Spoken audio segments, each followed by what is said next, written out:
right, you know what that means. We hear that song. It's time to talk some SU, including SU football. Let me welcome in one of our SU insiders. It's Mike McAllister. Hello, Michael. How are you? I'm doing well. How are you? Good to be chatting with you. So much to chat about. We will get to football, I promise. But I do want to start our conversation with a little basketball conversation, and that is Boeheim's Army, eliminated from TBT. I know you covered the tournament. A lot of people were very excited. Obviously, the crowds up at SRC were terrific. Let's talk a little bit about it. What did you think of this year's team, and how disappointed are you that they got knocked out?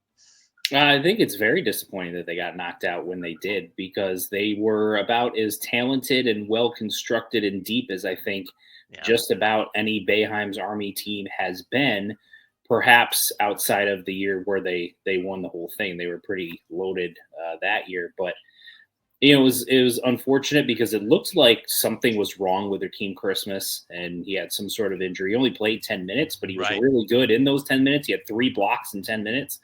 And given how many points we are D3 had in the paint, I think they had 42, if I'm remembering correctly. You feel like if he would have been able to play 25 or 30 minutes, that would have been cut down significantly, and that certainly would have helped Boeheim's Army's cause. But this is what happens sometimes when you're in these one and done formats. We see crazy upsets in the NCAA tournament. You see crazy upsets in the basketball tournament. This is a Right. situation where if we are D3 and Boeheim's Army play 10 times, Boeheim's Army maybe wins 8 or 9 of those.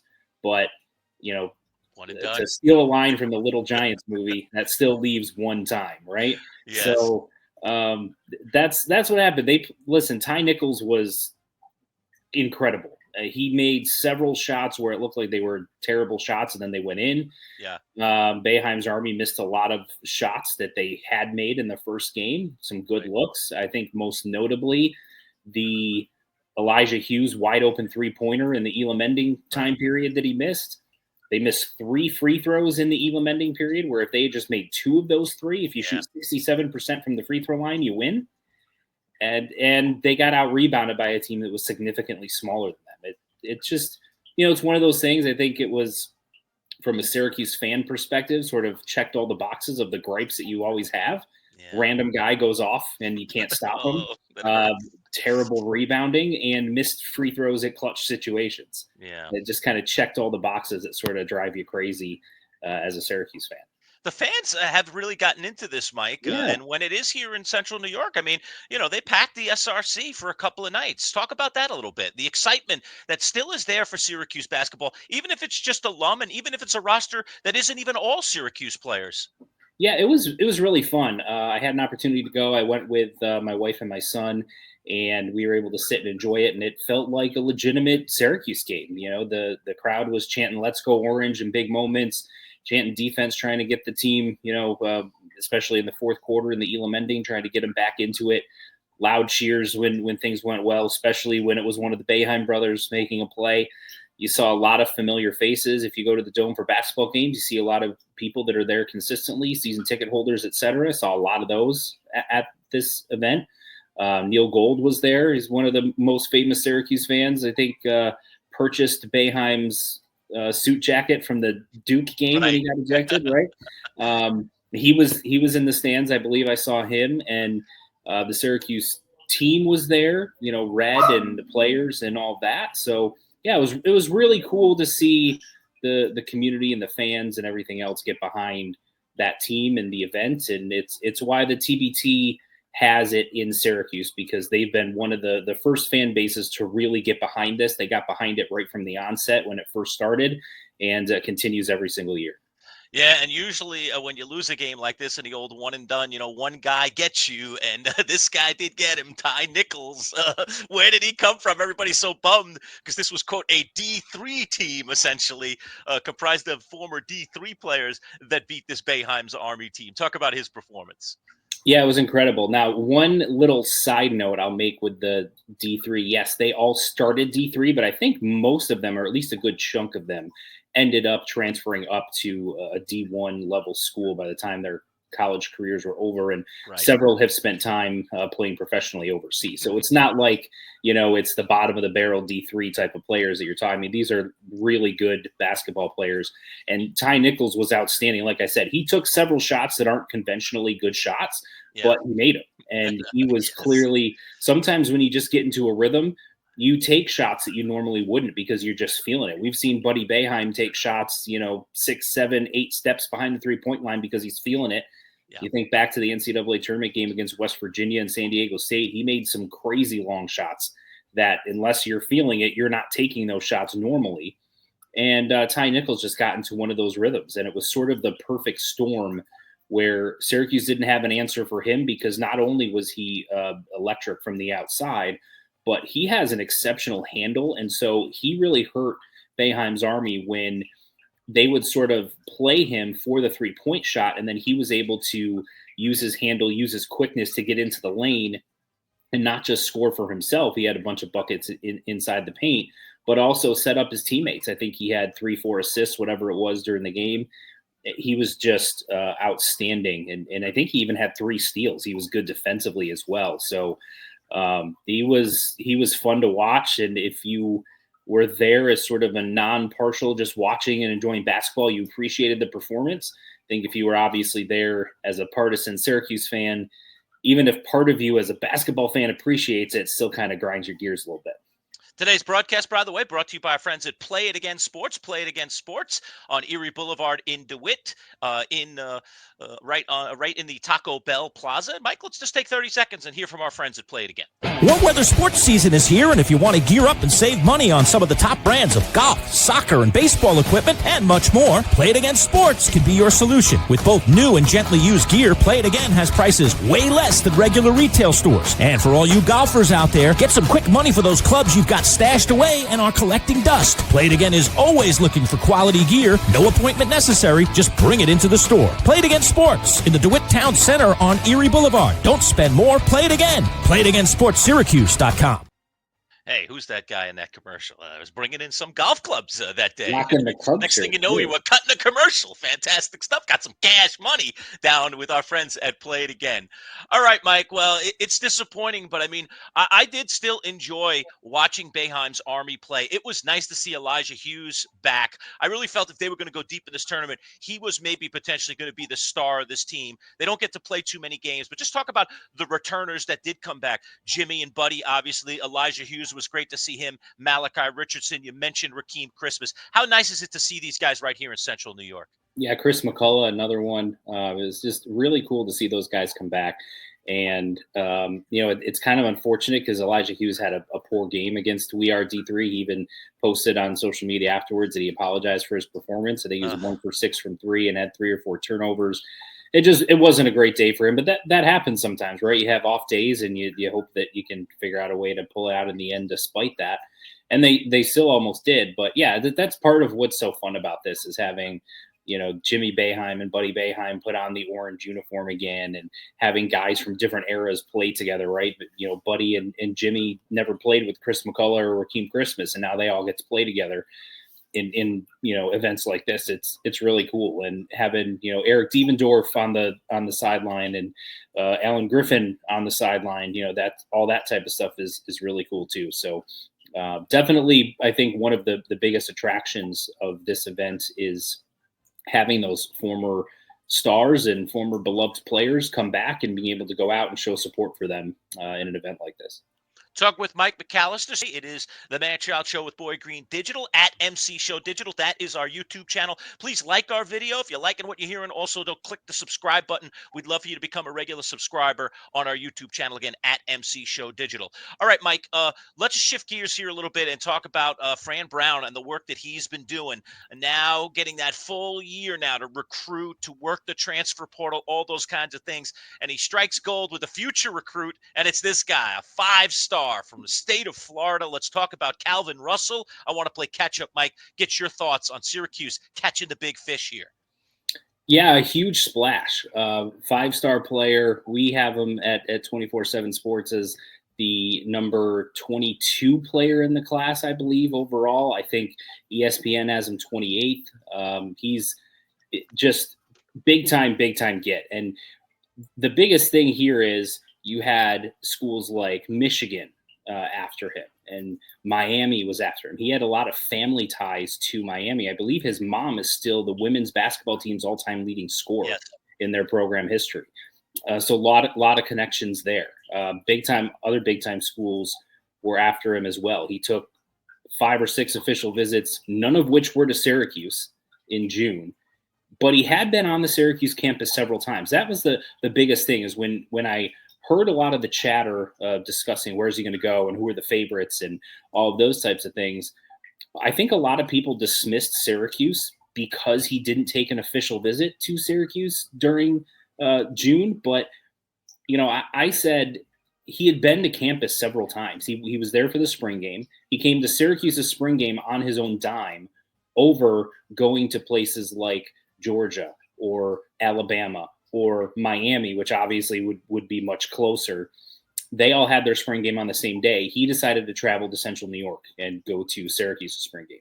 He was on campus multiple times for games last season during the big fun 10-win Fran Brown inaugural season. He was in the stands for several of those games.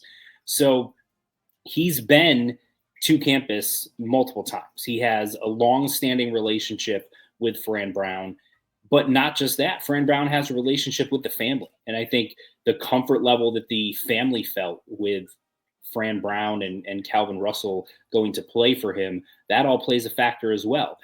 The other thing that I think is notable is he is a legitimate Division I basketball recruit as well. He is a talented basketball player.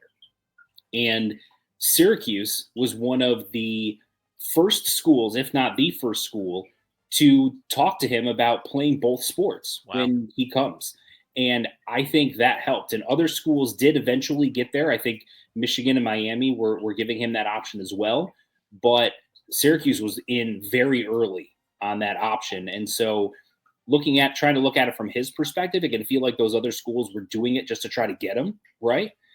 Whereas with Syracuse, perhaps from his perspective, it felt a little bit more genuine in allowing him to play both sports. But Fran Brown, I mean, if you think back 3-4 years ago even, and you had said Syracuse is going to land what's essentially a top 20 overall player in a recruiting class, a 5-star wide receiver that Michigan, Miami, Florida State, Georgia, Alabama, all these other schools legitimately want and are willing to pay hefty NIL money to get, and he's still going to come to Syracuse, people would have looked at you like you had lobsters crawling out of your head. Right, sure. And yet Fran Brown in less than 2 years is making it so. Did that surprise a lot of people? I think nationally, yes. Did it make big news and headlines? Yes. But I think every Syracuse fan who was bought in looked at that and said, this is amazing. This is awesome. I'm going to celebrate it. But I'm not fall out of my chair shocked that Fran Brown was able to pull this off. And that tells you the impact that he has had in the short time that he's here in terms of the energy around the program and everything else. And all of that plays into it in landing a player of this caliber. Talking with Mike McAllister, 24/7 Sports here. I talk a little SU recruiting. Right now we're on football. Mike, let me talk to you a little bit about another player. He may not be a 5-star, but we're seeing some things that Fran Brown is doing that are highly unusual for the Syracuse program. And this one is a flip of a player, class of 2026. He's an offensive lineman, Roseby Lubintis. I think I get it right. Yep. They call him Purgatory. I love this. 6'5", 350 pounds. I love the nickname. That's going to play well at the JMA Dome. They flipped him from Penn State. Let's talk about Fran Brown flipping guys from major colleges that almost always have had a leg up on Syracuse. What's going on here, Mike? I think anytime you have an offensive lineman whose nickname is Purgatory, that's someone you need to get, right? Yeah, I mean, like you said, the nickname is fantastic. But again, this goes back to, like I was saying before with Calvin Russell, just the energy around the program. It was very quiet in terms of the commitment happening. There weren't people that were really alerted to the fact that this was happening behind the scenes. And then all of a sudden it pops and he posts it. And, all of the recruiting sites all over the country, sort of, including myself, were like, wait, okay, we're scrambling. We got to post a story. Oftentimes, you get heads up on these things, and so you have stories ready to go. That wasn't the case here. Pretty much nobody knew about this, and that tells you in 2025 the ability to keep anything quiet is so difficult. We hear things leak all the time about everything in college and professional sports, and yet they've done such a good job, both with Labintus and with Calvin Russell, at keeping things quiet and close to the vest, because I don't think that Syracuse was surprised when Calvin Russell announced that he was committing there. I think they had a pretty good feeling that's where it was going to go if they didn't know going into it. And so, again, that tells you the type of ship that Fran Brown is running. You're flipping a guy that's a talented offensive lineman from New Jersey, highly rated, highly thought after, really impressive offer list. As you mentioned, 6'5", 350. Not quite the Byron Washington, right? That was the 6'8", 380 from the year before, but still tells you that they're looking for big boys along that offensive line. But you're flipping a guy from Penn State that Penn State wanted. And that just goes back to Fran Brown and the difference that he has made with this program, because again, 3-4 years ago, that's not happening. Talk with Mike McAllister, 24/7 Sports, all things SU, including recruiting. Tonight's broadcast brought to you by our friends at Play It Again Sports down on Erie Boulevard in DeWitt. Don't forget to hit the old thumbs up, and subscribe to our YouTube channel at MC Show Digital. All right, Mike, people might not get excited about kickers, but I do. I love kickers. I love punters, and Syracuse has gone out and recruited the guy that I think is the top punter in the country. He won't come till 2026, Jimmy Gregg. Let's talk about this guy's leg. Yeah, it's funny because recruiting kickers and punters aren't things that are going to make headlines. Right. Yet, if you end up at a deficient situation, as we've seen has happened in the past, where Syracuse doesn't have reliable players at those positions, all of a sudden the fans are like, well, why didn't you go out and throw a scholarship at somebody at those positions and grab one of the better high school recruits at those positions?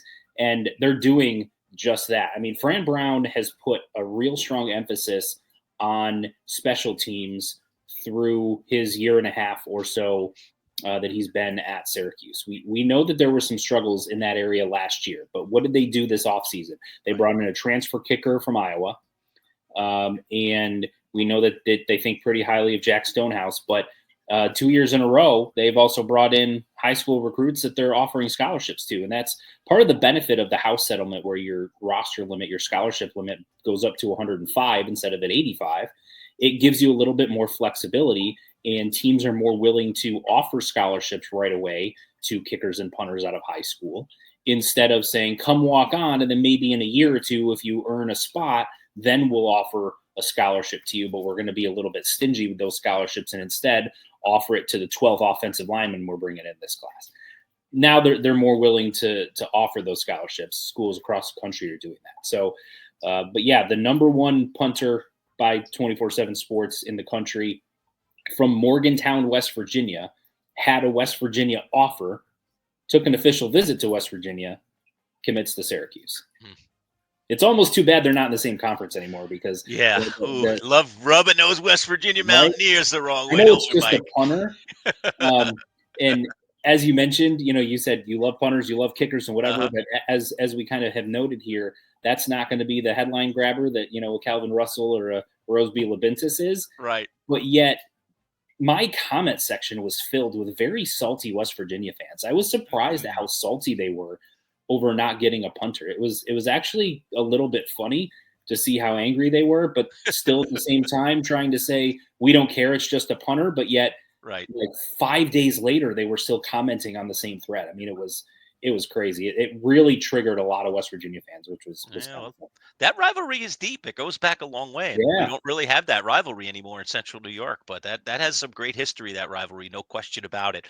Going on this week, Mike, the ACC football kickoff. This is where the media gets together essentially with select players and all the coaches, and an interesting choice here by Fran Brown. I want to ask you about it. Normally we see seniors, we see captains of the team, and we're seeing some of those guys. Deuce Chestnut, a redshirt senior, going down. Derek McDonald, another senior linebacker. All right. Tank Wilson, another senior. And then there's the quarterback, Ricky Collins Jr., the sophomore. Fran Brown throwing him a bone here and bringing him down. Let's talk about that decision. What do you think? What do you make of it?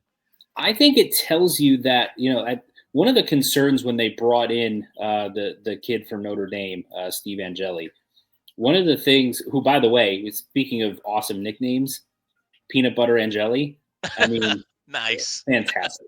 But, when they brought him in, there was, I think, concern among Syracuse fans who were concerned that Ricky Collins would decide to then transfer again and go somewhere else because he thought he was going to be the guy. They're bringing in another transfer quarterback. And it's like, wait a minute, I thought I earned the job and now you're bringing in someone else for competition. I got to go earn it again. I would understand where there'd be frustration. But I think this tells you, one, the Dart culture really does mean something and players do buy into it, because I'm not sure there's a lot of other coaches and programs that could have done that and still kept the guy that earned the job in the spring. And Syracuse did keep him. He didn't re-enter the portal despite all of the chatter around Syracuse going after Angeli. And I think it tells you that even though they are bringing in Angeli and there is going to be competition, that Fran Brown and the coaching staff still think very highly of Ricky Collins. They're not bringing him down there if they thought there was going to be some sort of issue where he's going to go down and complain about the fact that all this was happening, because he's going to get asked it a lot. Yep. And it tells you they trust him, that they think very highly of him. And even if you're in a situation where let's say Angeli does win the job this year, I still think that Syracuse believes that Ricky Collins is going to be the starter at some point during his career for Syracuse. Yeah, there's no question. This is an act of faith by Fran Brown, and this is a way to curry some favor with his quarterback. So I like it a lot. I think it's a cool move. Another interesting thing is what's going on with the league, Mike. I like this little one. This one I always have had complaints as a member of the media who's covered the team in the past, and that is the lack of injury reports and the fact that we don't get much information, if anything, these days on injuries. The ACC has made an announcement that there's going to be an injury report now put out for all the major sports in the ACC. So this is now a league mandated thing. What do you think of that change in the rules? I love the transparency. And I mean, it's, from a selfish standpoint, it's free content, right? Here's Syracuse's injury report and here's their opponent's injury report this week. I mean, it's free, easy content for us. And I get asked it a lot. Hey, is so-and-so coming back this week? What's the status with, X player? I thought I saw him limping around at the end of last game. And you get all of those things. Now you don't have to wonder about that. We'll get, some sort of official response, official verbiage on where those players stand. And, it's good to have that transparency. It's good to know. It takes a little bit burden off of us saying, yeah, we'll find out when the injury report's listed and go from there. But, I like it. I think it's good for all parties to have that and to be consistent with it week after week. And, looking forward to seeing how that plays out. Mike, I don't know how much you know about this story, but this was fascinating to me, and I just love your take on it. A guy that we're familiar with here in Central New York, Patrick Beilein. He's had an interesting path, there's no question. Patrick kind of came apart a little bit, and some of that has been left private. He's the son of John Beilein. A lot of people obviously know his famous dad, and Patrick played ball for him actually at West Virginia. We're just talking about that program, and when John was down there. And then Patrick was on the path to be a very successful college coach. And then he had some personal issues, like I said, some of which have been kept private.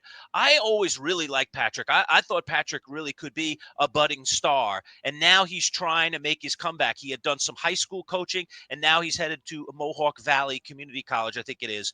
Talk to me a little bit about Patrick and his maybe perhaps resurgence here to try and re-find himself as a coach. I think it sets up as a potential really cool comeback story. If he's able to have success at the community college level and then parlays that to perhaps a lower level, Division II, Division I type of job, and then, keeps moving back up the ranks. But despite all of those issues and everything that's happened and him kind of having to reset his coaching career, I don't think he's suddenly forgotten how to coach basketball. I think that's still there. So hopefully all of the personal issues that he's dealt with, can be behind him and he can focus on coaching as he needs to and get back to, I think, where we all think he can be. And I agree with you. I thought he was a budding star, potential star. I thought his dad was a very underrated coach for a long time. And when they made that run at Michigan and got to the Final Four, he started, getting some more respect that I thought was long overdue. But I thought he was a really good coach for a really long time. And I thought Patrick has had the potential to be a really good one as well. And I still think he does. So it's cool to see that he hasn't quit on that. He hasn't given up on that. And he's still fighting for that and hope that it all works out. And if it does, and he gets back to power conference team and starts winning games there's going to be the, maybe a 30 for 30 on ESPN or a feature story on a college game day where it delves into everything. I'm hoping that we end up seeing those things in the future because that means that he did fully turn things around. Yeah, I like the comeback story. I've always liked Patrick, and it's unfortunate sometimes things happen to people, even good people, and you love to see a good comeback story, and I really wish him well. So I'm glad you feel the same way. Lastly, I want to delve into Syracuse basketball. I know we're kind of in the off season, but any recruiting news in terms of Syracuse basketball that you want to share with us, and how Adrian Autry has put together this roster for the upcoming season in the fall? Yeah, I mean, I think the roster going into this season looks on paper to be a lot better constructed compared to what last year was. And I think the biggest thing is the point guard position, right? The fact that they got Nathan George, one of the best point guards in the transfer portal, was one of the best point guards in the ACC last year. He checks a couple of boxes because, one, not only was he one of the better point guards in the transfer portal, you were able to get him. North Carolina thought they had him for a while there during that recruitment. Not only is that good, but the fact that he comes from an ACC program, I think is good too, because he's familiar with the landscape, like going to,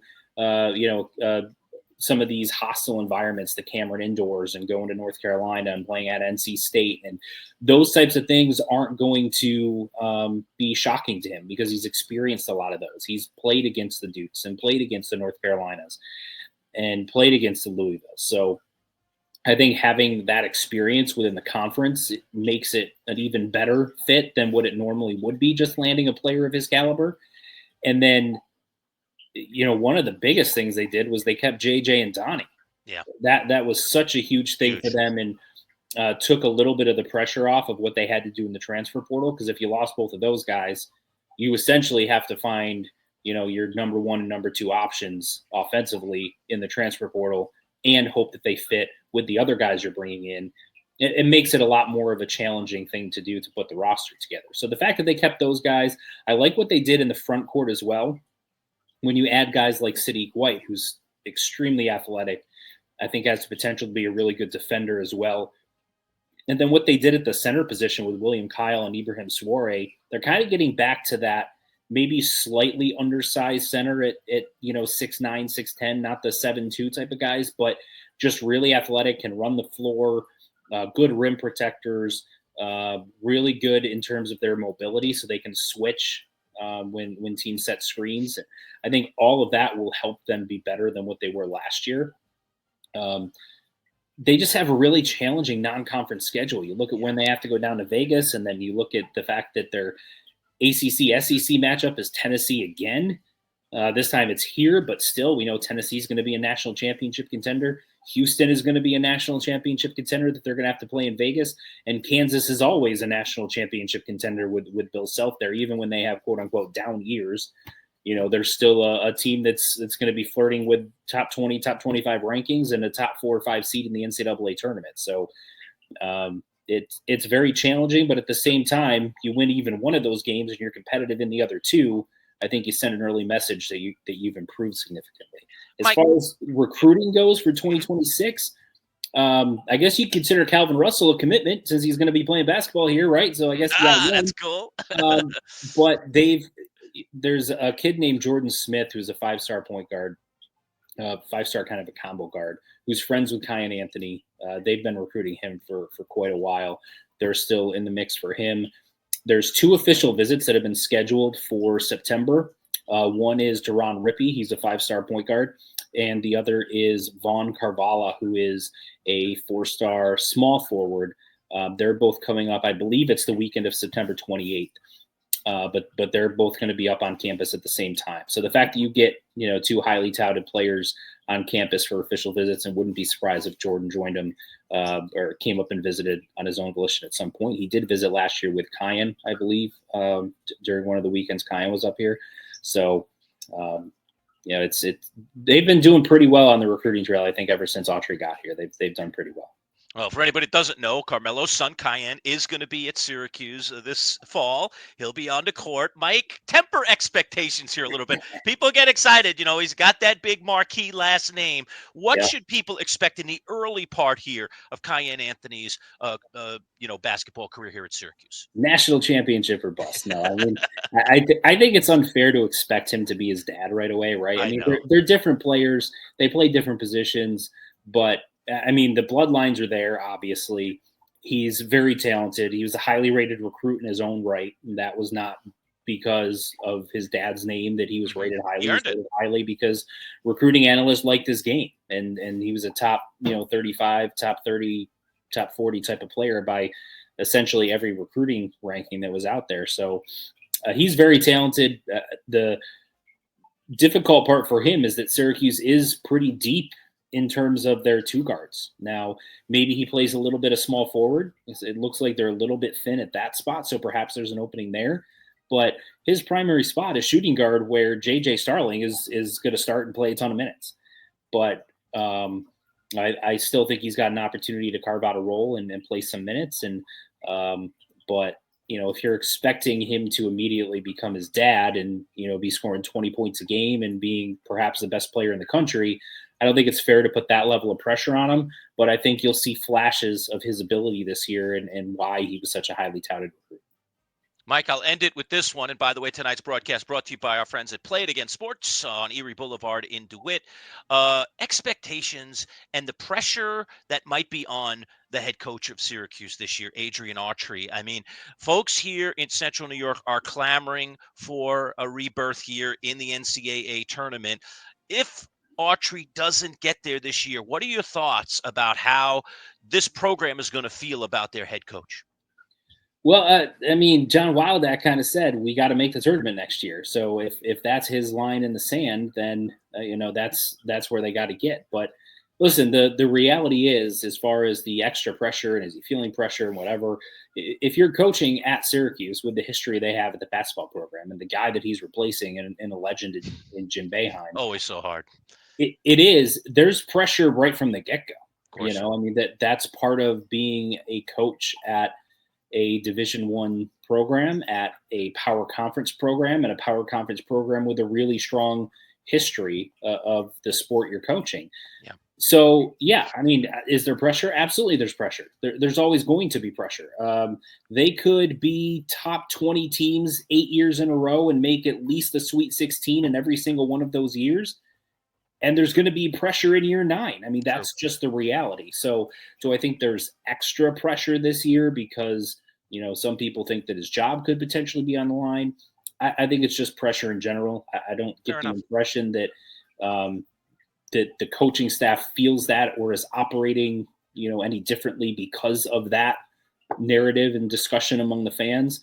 I get the impression that they feel confident in their ability to evaluate talent, to coach the players that they have, and they feel like that they've constructed a good roster, and they feel like their team is connected. That I've heard a couple interviews with Alan Griffin when he's talking about Boeheim's Army, and they've asked him, what do you think about this year's squad? And he just says, we're much more connected than we've been. And that can go a long way. You can make up for a lot of deficiencies if the entire team is together and are playing for each other. And, you get that old adage that the whole is greater than the sum of the parts. And that's exactly what you get when you are connected. And they've got some pretty talented parts. So we'll see how it plays out. They got opportunities in the non-conference schedule, but I think, as I said earlier, on paper, it certainly looks to be a more talented and better constructed squad than what we've seen the last couple of years. Well, Mike, Adrian Autry is a cool cat, so I don't know that we're going to know how much pressure he's feeling because the way he plays it. But I do wish him the best of the luck in this upcoming season. Let's get back to that tournament. Central New York would be really psyched if that started happening again. Mike McAllister, 24/7 Sports. Always great to talk to you, Mike. Thanks for carving out a little time this week. I appreciate you having me on. Thanks a lot.